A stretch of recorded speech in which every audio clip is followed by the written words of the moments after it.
Welcome, everybody. The Southern Alliance for Clean Energy is pleased to host the Southeast Coastal Climate Network's webinar series. On behalf of SACE and the Southeast Coastal Climate Network, I'd like to thank you for being with us today. It is your interest and support that make our work possible. My name is Erin Cameron, and I'm the Development and Outreach Coordinator for Southern Alliance for Clean Energy.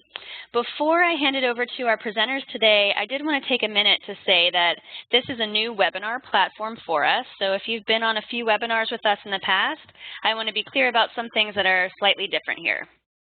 So your control panel is to the right of your viewer window, and you have the ability to both chat and participate in Q&A using your control panel.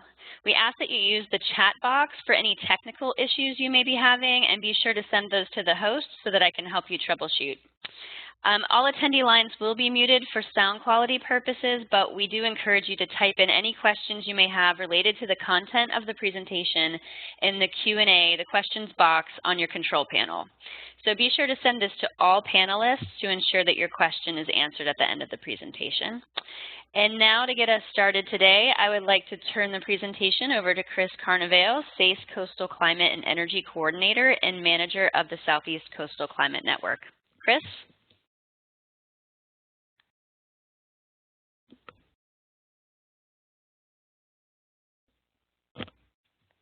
Work. Chris, as you can see. Are you there? Hey, oh, hey, can you hear sorry, me? we can hear you now. We didn't hear you there for a second. Okay, great.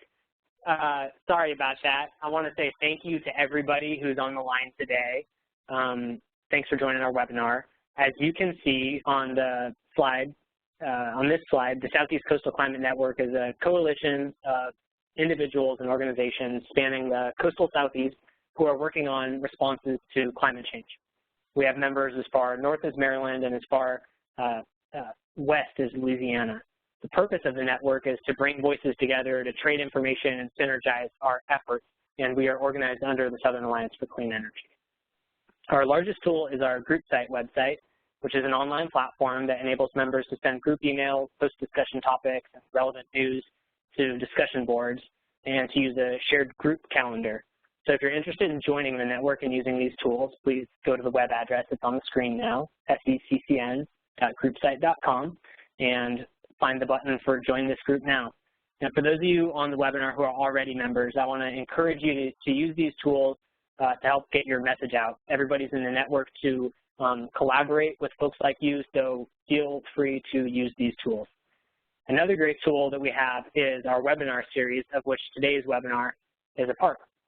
Today we're joined by Steve Clemmer, Julie McNamara, and Liz Schmidt from the Union of Concerned Scientists to discuss their new report, Lights Out, Storm Surge, Blackouts, and How Clean Energy Can Help. Our first presenter, Steve Clemmer, is the Director of Energy Research for the Union of Concerned Scientists Climate and Energy Program, and in this role conducts research on the economic and environmental benefits of implementing renewable energy technologies and policies at the state and national levels. He also directs UCS's research on coal, natural gas, and nuclear power, and on solutions to reduce carbon emissions and water use in the electricity sector. Before joining UCS, Mr. Clemmer was the Energy Policy Coordinator for the Wisconsin Energy Office from 1991 to 1997. He holds an MS in Energy Analysis and Policy from the University of Wisconsin-Madison and a BA in Political Science and History from Gustavus Adolphus College in St. Peter, Minnesota. Next, we'll hear from Julie McNamara, who is an Energy Research Associate in the Climate and Energy Program at the Union of Concerned Scientists. She analyzes state, regional, and national level policies relating to clean energy development and deployment. Prior to joining UCS, Julie worked as a research assistant for MIT's Program on Emerging Technology, where she developed adaptive risk management policies for the field of synthetic biology. She previously spent several years as an analyst at the environmental and public policy consulting firm ERG. Julie holds an MS in Technology and Policy from MIT and a BA in Biology and Political Economy from Williams College. Thirdly, we'll hear from Liz Schmidt, who works as the Outreach Coordinator for the Climate and Energy Program at UCS, engaging UCS members, supporters, activists, and experts to build support for the campaign efforts of the Climate and Energy Program. Liz leads UCS's climate and energy campaigns in Virginia and Pennsylvania. Prior to joining UCS, she spent nearly 2 years with Sojourners, where she led a climate change campaign aimed at engaging and building relationships with religious leaders and organized a summit for climate justice. Liz has also worked with the EPA's Water Security Division and for a nonprofit that aims to restore the Anacostia River in Washington, D.C. She has a BA in Environmental Studies from Muhlenberg College and a master's degree in Public Policy from American University. And with that, I will turn it over to Steve to get us started.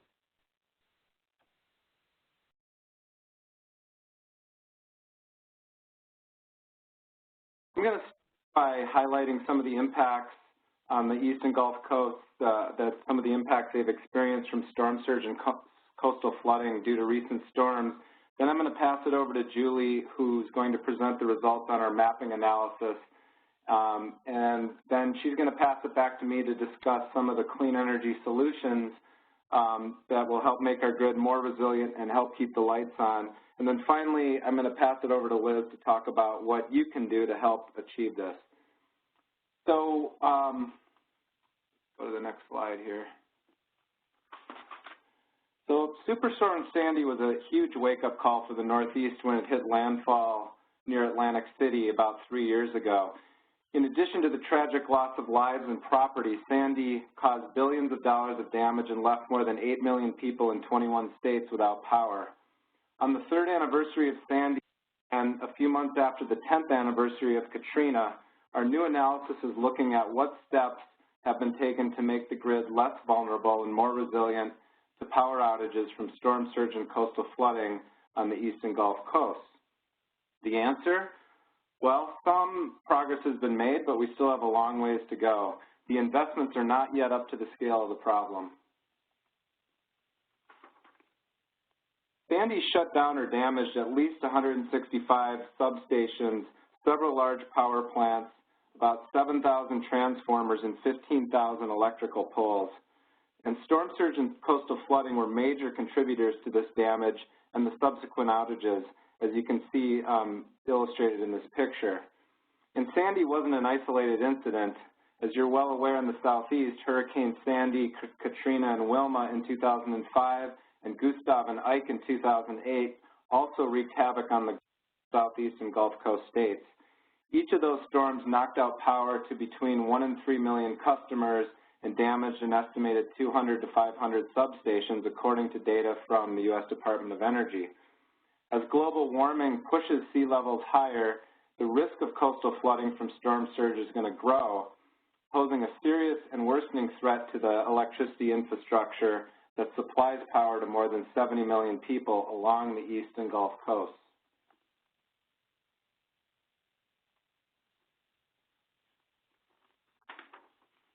Despite our growing reliance on electricity, our grid is becoming increasingly susceptible to failure due to old age and poor condition. As a result, the rate of outages from severe weather has been steadily increasing over the past 15 years. The U.S. Department of Energy tracks major electrical disturbance events, including how many customers experience outage from these events, based on information by the utilities. Notably, the vast majority of incidents resulting in customer outages occur because of weather, as shown in the blue line in this graph. Also note the big spikes caused by Sandy, Irene, Katrina, and other major hurricanes over the past decade. And the costs of these events have also been rising. The number of billion-dollar weather-related disasters has been increasing since 1970. There's been about 178 weather and climate disasters since that time that have damages reaching or most commonly exceeding $1 billion for each event. Together, these events have exceeded a cost of $1 trillion. The damage caused by storm surge are mostly covered under the categories severe storms and tropical cyclones, which are shown in the blue and pink bars in this chart. But these categories also include other types of damages, such as wind damage and other types of things that go along with these storms, including extreme precipitation. The light blue bar that shows flooding is actually related to events caused primarily by extreme precipitation and not by storm surge, similar to what we saw recently in South Carolina due to Joaquin. And these impacts of these outages from storm surge and coastal flooding can be very devastating. For the communities that are hit by these severe coastal storms, the devastation doesn't end when the skies clear and the floodwaters retreat. As demonstrated both by Hurricanes Sandy and Katrina, the lack of electricity following severe weather events can be another and separate disaster.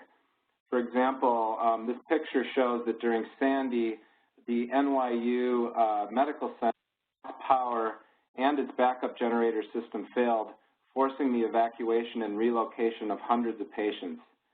Some populations, including the elderly, those with disabilities, and those with low income, are particularly challenged by power outages and struggle to cope with their impacts. Now I'm going to pass it over to Julie to talk about the results from our mapping analysis.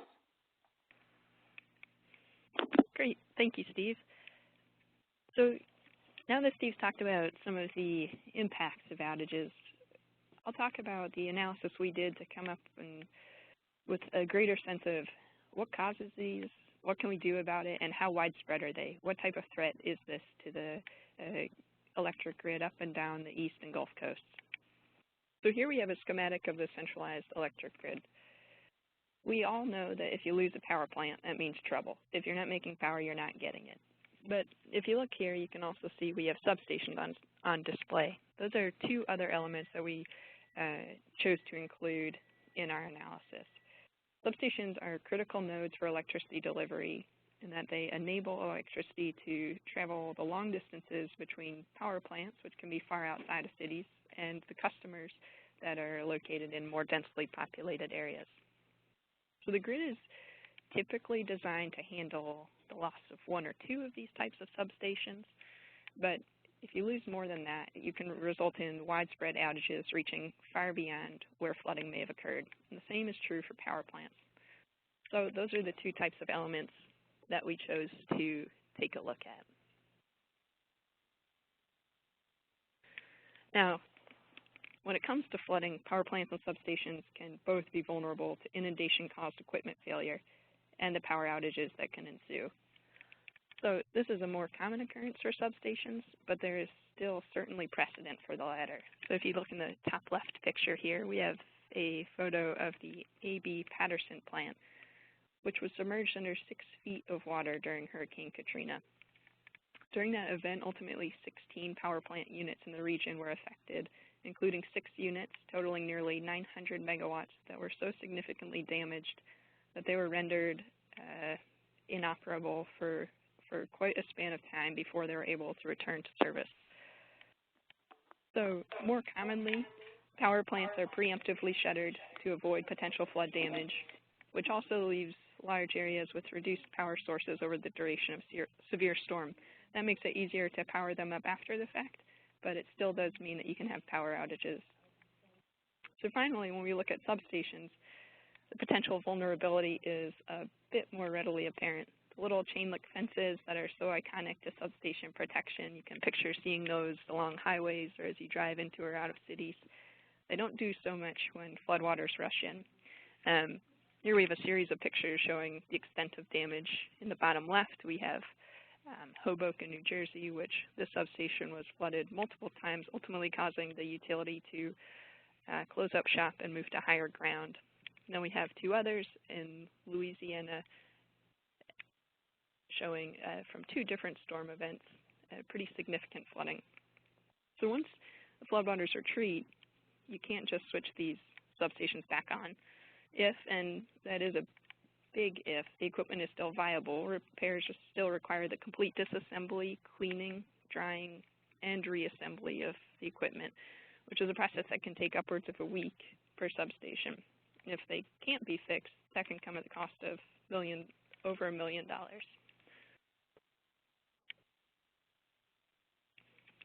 So what did we do? The figure on the left maps the regional distribution of major natural disasters and the 5 regions that we chose to examine in our analysis. If you look, these purple storm tracks show $1 billion+ hurricane events that have happened since 1980. clearly no part of the east or Gulf Coast is immune to this threat. So we wanted to get this dialogue going all up and down the east and Gulf Coast, which caused the distribution of sites that we have chosen here. So in our analysis, we limited our focus to the threat of flooding from storm surge. If you look on the right side of this slide, we have the diagram shows the wall of water that can be pushed ashore from coastal storm events. If some of you on this call remember Hurricane Joaquin just a few weeks ago, that ended up causing severe flooding, but that was more a precipitation-based flood as opposed to a storm surge flood. We modeled the threat of storm surge using SLOSH models. SLOSH is a tool from the National Weather Service. So one thing to remember is that the model uses hurricane strength as a proxy for severity of storm surge, but you can have moderate storms that cause very severe surge or severe storms that cause moderate surge. This is caused by all types of things like the radius of a storm, how fast it's moving, its path of approach. But by using the MOM iteration of the SLOSH model, which stands for the maximum of maximums, our results show something of a worst case scenario, such that no single storm would cause the findings that we display. They're more meant to be an indicator of all potential infrastructure at risk. So finally, we chose to not just look at what are the threats today, because while that's important to be discussing, we really need to be talking about the future when we're looking at infrastructure that is expected to last upwards of 3 to 5 decades. So to do this, we factored in sea level rise. We used the intermediate high scenario from the 2014 National Climate Assessment, which is a moderate assessment, I would say, of sea level rise. And we layered those findings in for the years 2030, 2050, and 2070. Importantly, we used a method developed by Climate Central, which allows you to look at more localized sea level rise projections. These things factor in elements such as subsidence that make sea level rise happen faster or slower on a local scale. So there are some limitations to the approach we used. First, it's meant to serve as a general indicator of the magnitude of risk each area is facing. We cannot say when we identify a substation that's exposed to flooding that it will necessarily flood in any given storm. It may have been elevated, or there may be submersible equipment employed.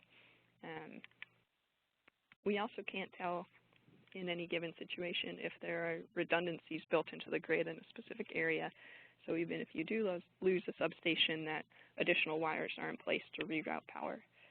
And finally, we did not look at wind damage, compound flooding events, so what happens when precipitation falls and adds to the flooding, or did we look at the damage to other electricity equipment like wires and smaller distribution level substations.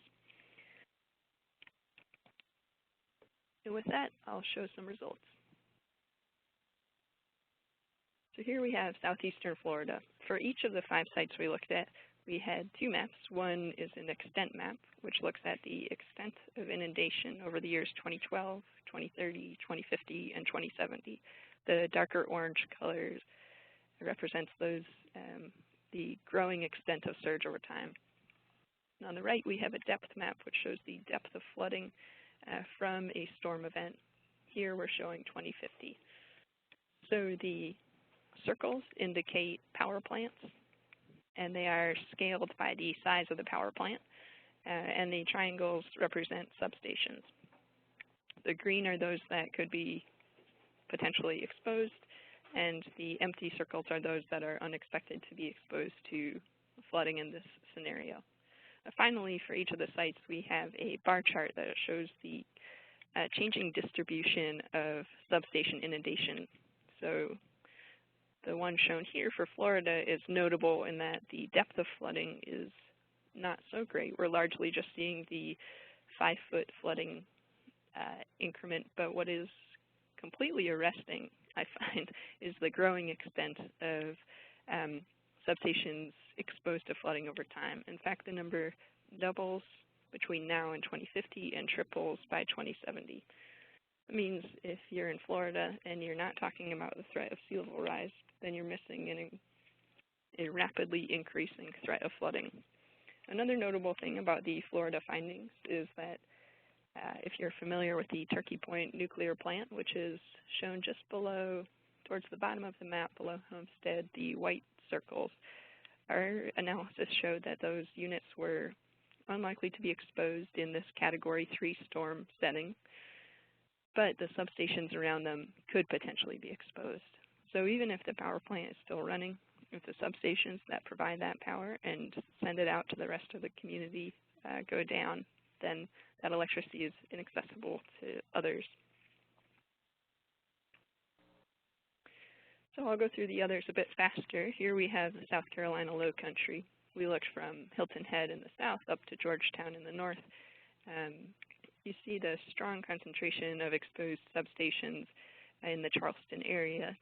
Part of that is related to the density of population there, but similarly the estuary environment allows for a great extent of coastal flooding. We also see a great depth of flooding in South Carolina.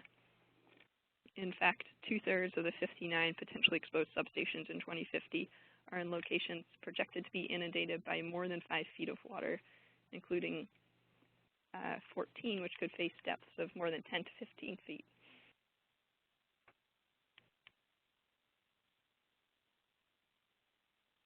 So in Southeastern Virginia, we see similarly a great extent of flooding and a number of substations and power plants potentially exposed,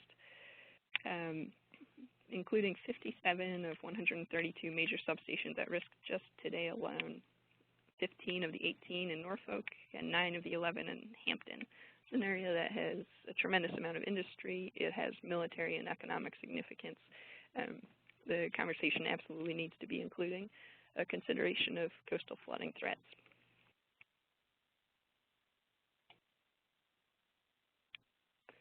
And in the central Gulf Coast, you'll notice there's a slight change in the display because we also mapped those areas that are projected to be protected by levees.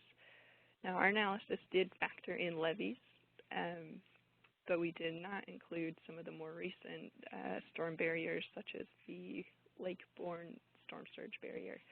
But still, with these levees in place, the analysis did show scenarios where the levees could be overtopped or run around, such that the equipment was still found vulnerable in some situations. Finally, we also included the Delaware Valley, which includes parts of Delaware, Pennsylvania, and New Jersey. Here, even though we're tens and tens of miles up the river from the ocean, you can still see the tremendous extent of storm surge over time. And with that, I'll pass it back to you, Steve. Great, thanks, Julie. So now I'm going to talk about some of the best ways we can reduce power outages and make the grid more resilient to help keep the lights on. These solutions fall into two broad categories. The first is adapting or hardening the grid to prepare for storm surge and a future with higher sea levels.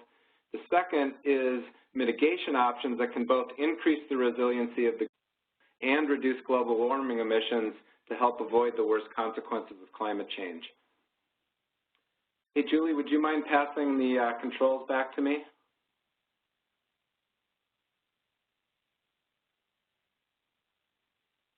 Thank you.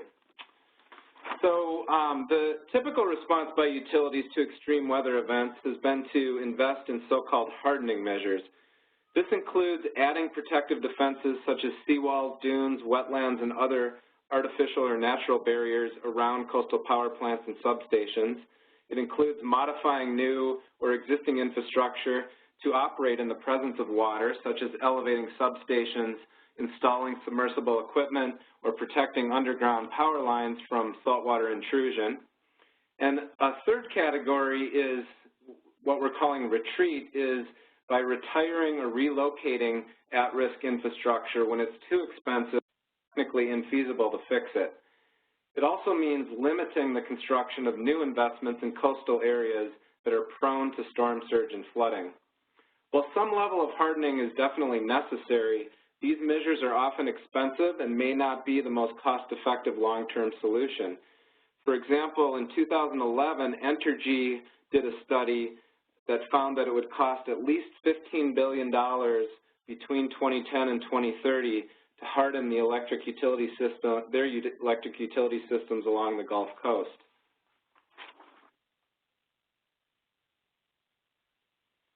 When the power goes out, critical facilities in our communities such as hospitals, water and wastewater treatment plants, community shelters, police and fire departments are forced to rely on backup systems until the main grid can be restored. Traditionally, this has meant diesel generators have been used for backup. However, these systems present a host of reliability and implementation challenges. For example, these generators often fail when they're called upon as a result of being rarely used or insufficient maintenance. For example, in New York during Sandy, an estimated 50 to 60% of the backup generators were reported to have failed. And as shown in this picture, it can also be difficult to secure fuel supplies after storms. Employees of a software company in New York City are shown in this picture carrying buckets of diesel fuel up 17 flights of stairs to the diesel generator that was on their roof in lower Manhattan that was flooded during Sandy. The main fuel tank for this generator was located in the basement of the building, and it was contaminated by the salt water from Sandy's storm surge, which meant they had to bring the fuel up to the roof. Some of the other problems with generators are they can be noisy. They also have high levels of pollution.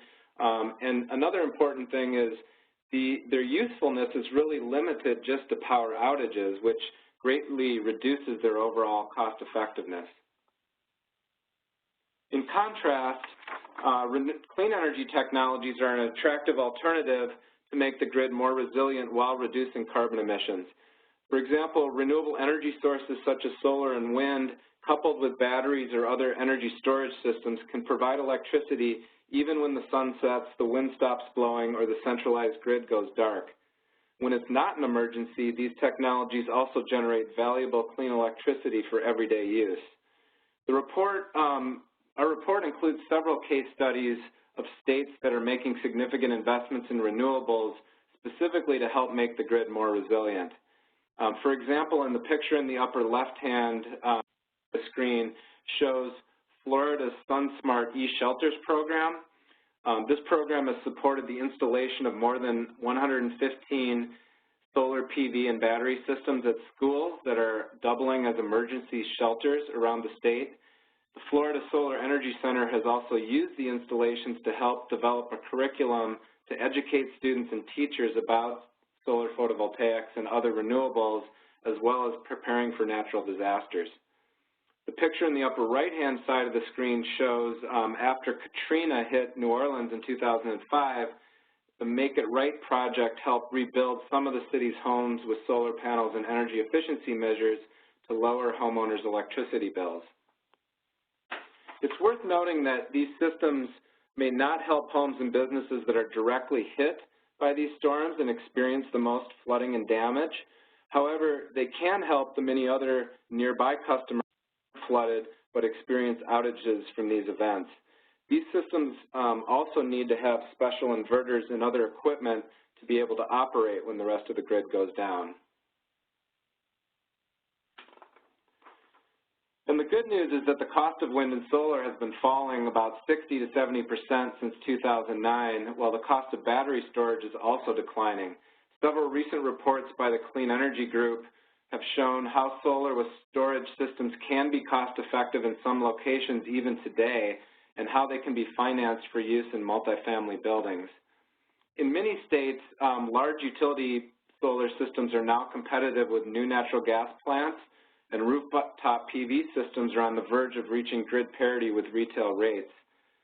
The falling costs, along with state and federal policy support, has led to record growth in solar PV. The installed capacity of solar in the U.S. has expanded by a factor of 15 between 2009 and 2014. While most Southeast states are behind the curve in this regard, North Carolina specifically has been a national leader in installing solar, largely because of the supportive policies they have in place that I'll talk about in a moment. Wind has also fallen by about 66% since 2009, making the best sites in the U.S. competitive with new natural gas power plants. For the Southeast, which hasn't seen much development, the innovations that are recently occurred in low wind speed turbines, such as taller towers, longer blades, and improved electronics, have also made it economic to develop wind power in places like the Southeast. Combined heat and power plants are another promising technology that can greatly increase fuel efficiency while supplying both heat and power to critical facilities. This shows a CHP facility in New Jersey that was installed at a sewage treatment plant. It runs on biogas that's produced on site, and during Sandy, this facility continued to operate without issue. In contrast, many of its counterparts in the region that lost power were forced to dump sewage into area waterways. Energy efficiency is another really important part of the solution that can help defer or eliminate the need to build new power plants and other infrastructure. Less infrastructure also means there's less equipment vulnerable to climate-related risks. It's also one of the fastest and cheapest ways to reduce emissions. Another thing we talk about in the report is incorporating these distributed clean energy technologies into microgrids, self-contained systems that generate and consume all the energy within a compact geographical island, or they can be interconnected with the broader grid and choose when to shift into island mode. Microgrids really represent a family of advanced electronic and communication technologies, including sensors and processors, distributed generation, storage, and even demand-side management that can control and isolate disturbances on the transmission and distribution system. In the report, we have some examples about states that are investing in microgrids along with other technologies. One of those is the Massachusetts Community Clean Energy Resiliency Initiative. It's a $40 million program that's funding municipal clean energy projects to supply backup power to a bunch of different types of critical infrastructure facilities. There's other examples as well in the report that I won't go into at this point. To this whole issue, though, is that we need to reduce global warming emissions to help reduce the long-term severity and impact of climate change that not only poses vulnerabilities to the electricity infrastructure, but the electricity sector also has an incredibly important role to play in solving the problem, as it represents about a third of total U.S. global warming emissions. And so I'm just going to talk briefly about some policy initiatives, perhaps most importantly, EPA's Clean Power Plan, which many of you heard of, that was finalized in August, is an important opportunity to help move the nation in this direction towards reducing emissions. The plan is the largest CO2 emission reduction measure in the history of our country, cutting carbon pollution by an estimated 32% below 2005 levels by 2030, according to EPA. That's for the power plants cutting those emissions. And as you can see in the map, EPA's emission reduction targets range significantly from state to state, anywhere from about 10% to close to 50%, with the Southeast states falling roughly in the middle.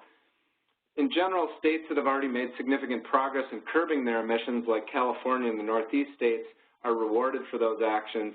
Other states that have done less, and some of the more coal-intensive states, have more to do under this plan. The CPP provides an important opportunity for states to deploy resilient clean energy solutions to help meet their targets in a cost-effective way while preventing an over-reliance on natural gas as a replacement for aging coal plants. States that have already have clean energy policies in place will have a leg up on other states, particularly the 29 states that have renewable electricity. As shown in this map, North Carolina is the only Southeast state with an RES, which is one of the reasons why they've deployed as much solar, as I said earlier. The Clean Power Plan, however, provides an incentive for states to adopt or strengthen their RESs and other types of renewable energy policies. The same is true for energy efficiency. 24 states have energy efficiency resource standards requiring as much as 2% reductions in power use per year. And once again, North Carolina is the only state in the Southeast that has an energy efficiency resource standard. When you add these existing clean energy commitments to other commitments such as regional cap and trade systems that are in the Northeast and California, replacing retiring coal plants with natural gas, and building new nuclear power plants, all of those things are eligible for compliance. You'll see from this chart that quite a few states are already well on their way to meeting the Clean Power Plan's targets and are making good progress towards their 2022 benchmarks. This is based on an analysis we released in August called States of Progress. It shows that there's 31 states that are at least halfway to meeting their 2022 benchmarks just from existing commitments. Of this group, 21 states are on track to surpass those 2022 benchmarks, including several states in the Southeast. A big reason why Georgia, South Carolina, and Tennessee are projected to exceed their targets is due to the under construction nuclear plants that EPA is allowing those states to count for compliance, which makes sense, but they were not included by EPA in setting the state targets, which was something they did consider in the proposed rule, but did not make it into the final rule. It makes it much easier for those states to meet their targets. Looking out to 2030, much more work needs to be done to meet the state targets. By 2030, there's 20 states that will be more than halfway to meeting their targets based on existing commitments, and 16 of those states are on track to surpass their targets. Most of those, as you can see, are in the Northeast and the West Coast. However, once again, there are a few states in the Southeast, mostly because of the nuclear investments. However, there are still opportunities to deploy renewables and efficiency to help meet the targets in the rest of the Southeast states and in many other states around the country. So in the report, we have sort of 3 categories of recommendations. I'll just touch on these very briefly. The first is, preparing the grid for current and future impacts. Utilities and regulators must take immediate action to protect electricity infrastructure from coastal flooding that could occur in a storm even today, as Julie showed in her slides, and ensure that the interventions undertaken incorporate the evolving context of climate change over the life of those investment decisions. We also recommend increasing the resilience of communities by moving beyond the current focus of protecting the centralized grid and supporting communities through the strategic deployment of distributed, resilient power resources. And finally, as I just discussed, we need to adopt strong policies to reduce carbon emissions, such as adopting and strengthening renewable energy and energy efficiency standards as promising strategies for meeting the Clean Power Plan. So now I'm going to pass it over to Liz to talk about what you can do to help achieve this. Thanks, Steve. I just want to briefly touch on what all of you can do to contribute to some of these solutions we've been talking about. So briefly, with the Clean Power Plan, each state has the opportunity to come up with its own unique compliance plan, and those are due to the EPA next September. So a lot of states, including Virginia, are hard at work at their compliance plan and giving residents a chance to comment and have input on those. And as you can see in the map on this slide, there are 26 states that are actually suing the EPA over the Clean Power Plan. Many states have echoed their support for it, but some of the states suing are actually at the same time working on what they will do about the plan, such as South Carolina and Georgia. So there's also another option for states that don't want to create their own plan, which is the Federal Implementation Plan. And EPA recently released that in the Federal Register. Everyone has the opportunity to read that on the EPA's website, epa.gov. and let them know what you think. There's a series of public listening sessions happening, and there's actually one in Atlanta for anyone who's near Atlanta next week on the 19th and 20th, and there's still speaking slots available on the 20th if you'd like to go to EPA and tell them what you think about the federal plan that your state might end up using. And now in terms of what you can do, for the Clean Power Plan, we still really need to keep the public support coming for it. This is a really great policy that has the opportunity to help with the climate impacts we've been talking about today, and just across the board the way that climate change does and will impact our lives. So you can show your support, whether it's in talking with your family about what you know at the Thanksgiving table, or if you see an attack on the Clean Power Plan in your local paper, you can write a letter to the editor. Definitely talk to your legislators. On the state side of things, each state has people that decide what's going to happen with your energy mix and what will happen at utilities. And so I definitely encourage you to contact your public utility commissioners and let them know that you want preparations made, you want more clean energy, you want some of these solutions that Steve's been talking about. And we'll follow up with all of you with a link to where you can find those people to get in touch with. And of course, good state policy on renewable electricity standards. Whenever those things come up, let your legislators know what you want to happen. UCF is also working in Congress to put forward some legislation that's all about preparedness, to preparing our coasts to sea level rise and storm surge, whether that's at utilities or everything that affects the safety of our communities. So I would encourage you to, if you're not already, become a member of the Union of Concerned Scientists. You can get on our email list, and then we'll let you know when there's legislation in Congress or in your state that you have an opportunity to take action on, whether it's picking up the phone or signing a petition or just being in the know. So with that, I will hand the mic back over to Chris, and thanks so much, everyone. Great. Thank you so much for the great presentation, Liz, Julie, and Steve. For all of our attendees, I want to encourage you to submit questions, any questions you might have, and you do that in your control panel on the right-hand side of your screen. There's a little question icon you can click on, and it pulls up the Q&A box. So please get your questions into us, any that you might have, and we will go through as many as we have the ability to. So first question is for Steve. What has made solar and wind cheaper throughout the timescales that you showed on the graphs? Yeah, that's, I think there's different reasons for solar than wind, but, for both of them, the increase in deployment that has been driven in part by state and federal policies like the federal tax credits and some of the state renewable standards that I showed you there has increased economies of scale, which has helped drive down the cost of the technologies, the installed cost.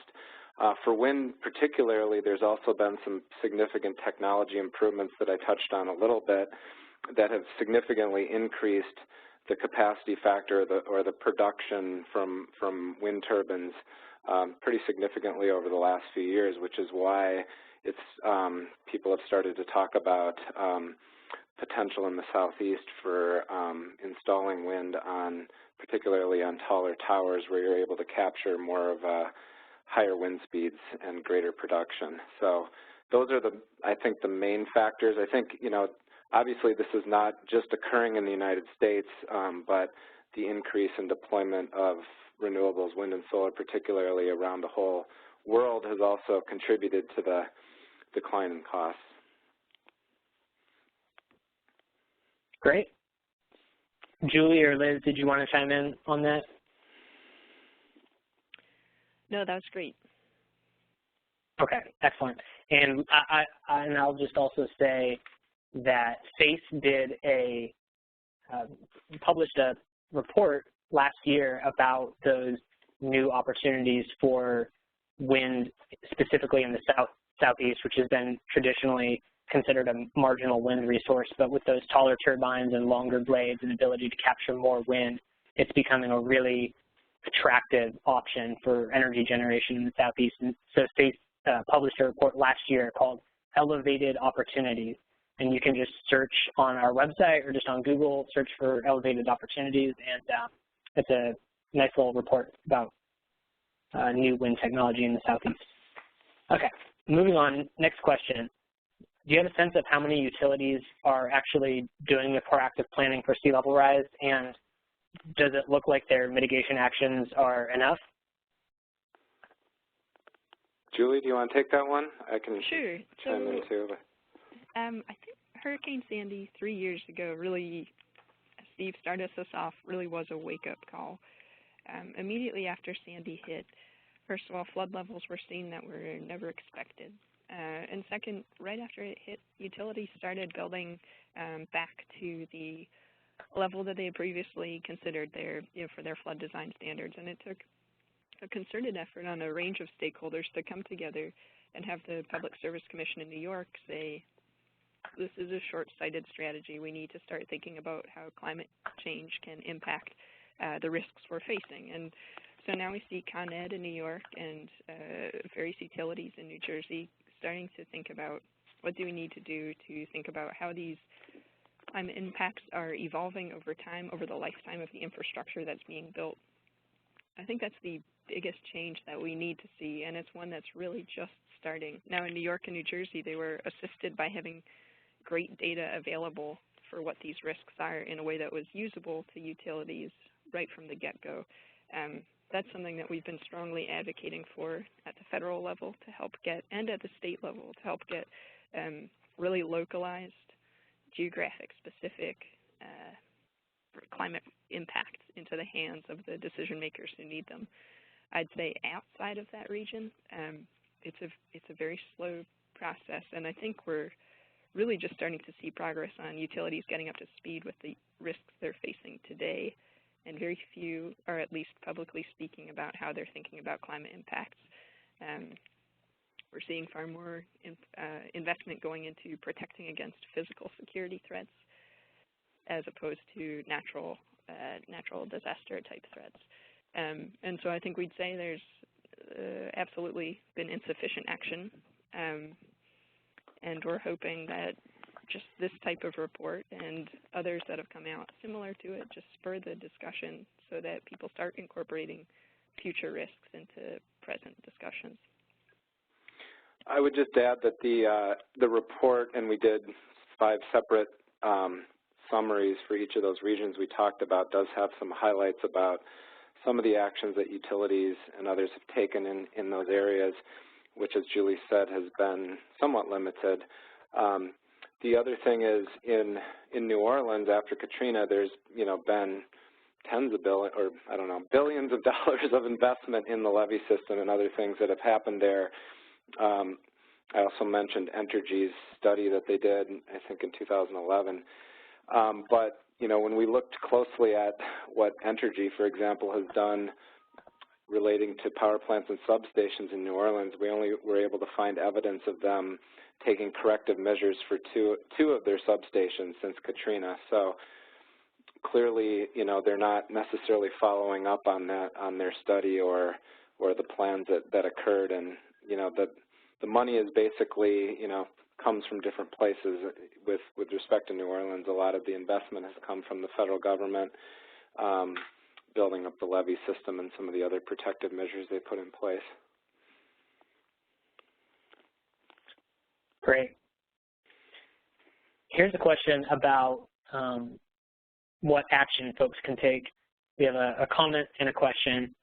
The comment is, we're already seeing the coast regions, and specifically in Georgia, having major floods, like Tybee Island most recently, with the high tide flooding the only road going to and from the community. So the question is, what can we do as activists to get this on the radar with the Public Service Commission?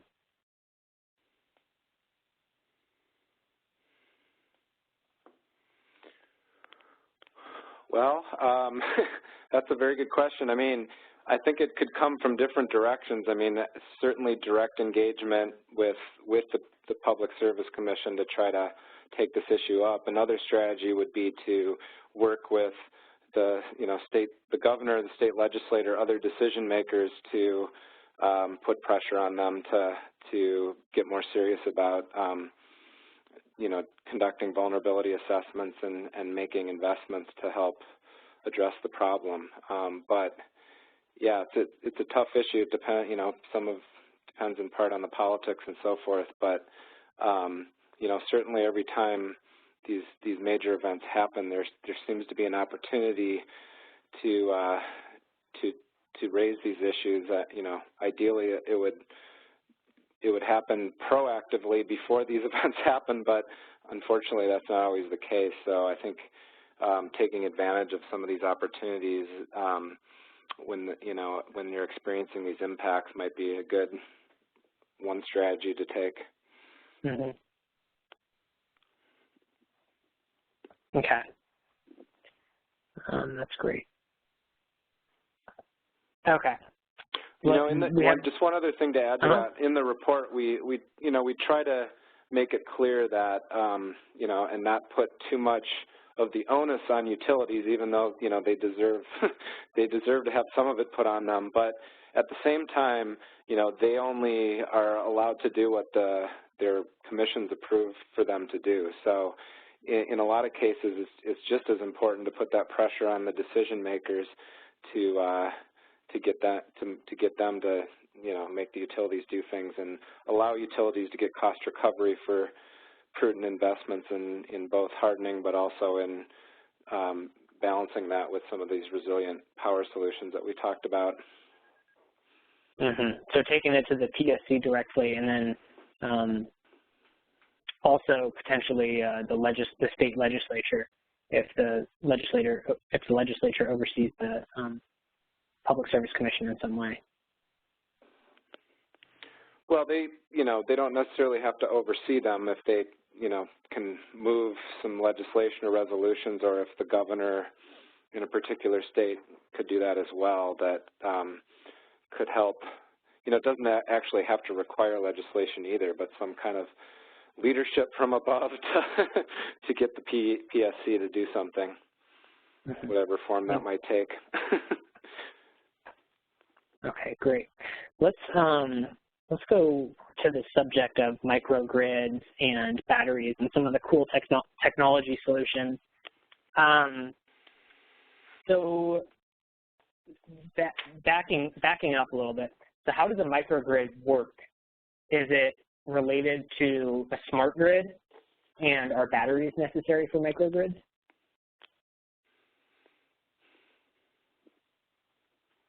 Well, I think, as I was saying when I spoke, that microgrids are basically sort of geographic islands that can sort of disconnect themselves from the broader grid, or choose to disconnect when there's a disturbance.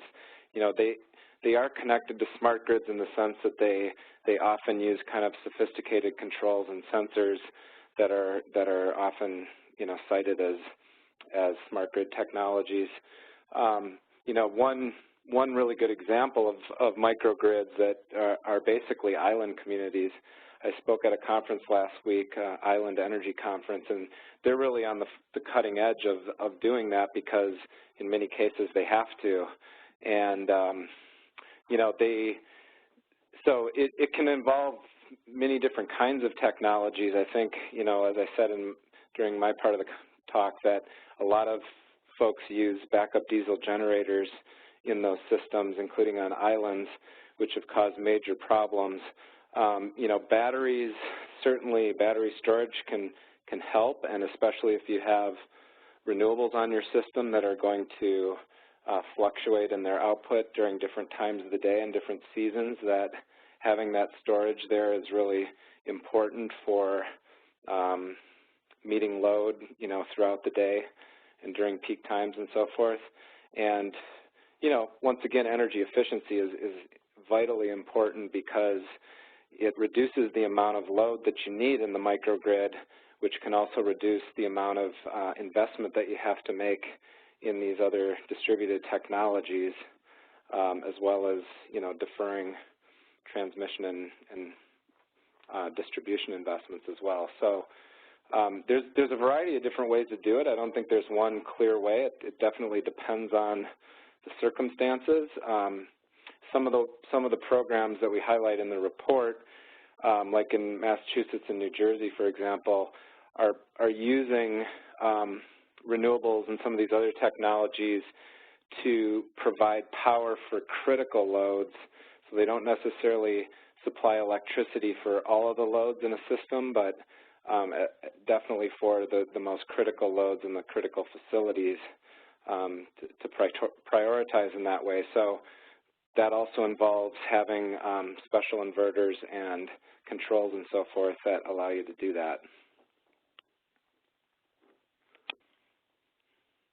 Cool. Very cool. Okay, so here's a question about the findings from your report. Have you shared the findings from your report with the utilities that are in the risk areas that you studied? We haven't. Julie, you want to take that one? Sure. We haven't explicitly spoken with all of the utilities covered, but in our outreach, let's see, we've had Florida Power and Light, SECCN and Dominion, so covering Florida, South Carolina, Virginia, weighing in and saying that they've been investing significantly in their infrastructure.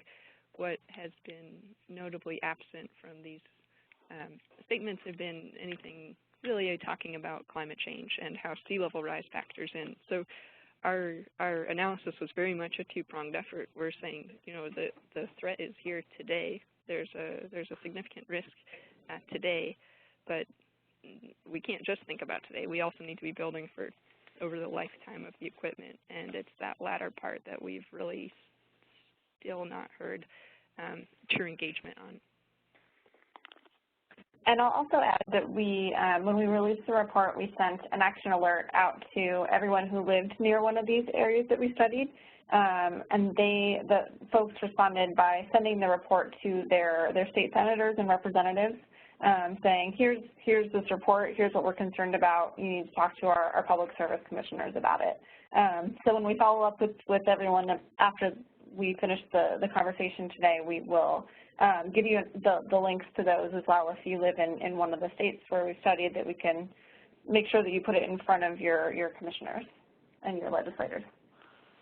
Yeah, and just to add one other thing, some of the external peer reviewers that we used for the report were very closely connected with the industry, and we tried to get some of their perspective through that, as well as including a guy that leads the Utility Workers of America Union as well, that does a lot of the maintenance and operation of substations and power plants around the country, to sort of get their input and perspective on it. So we tried to represent the utility industry in general, but we didn't specifically reach out to the utilities in those areas. But it's now on their radar screen, as Julie said. And part of it was also to try to initiate a conversation with them and with utility commissions in those states based on our results, to do some follow-up. Cool. All right. Well, I want to thank you again, Steve, Julie, and Liz. This is a really great presentation. For the folks on the line, I want to thank you for being here and joining us for the webinar today. I hope you get the chance to check out the Lights Out report. If you haven't yet, we'll be sending a follow-up email, and we'll link to the report and give you some other resources as well. And with that, I'm going to turn it back over to Erin. Thanks, Chris, and thanks everybody for joining us today and for your thoughtful questions. For more information, you can check out our website, cleanenergy.org. We will actually have today's presentation posted there. It has been recorded, so the recording will be on our website, and we will send a follow-up email with that link and the other links that the panelists mentioned today. And we appreciate your support and interest and hope you'll join us again. Thanks, everybody.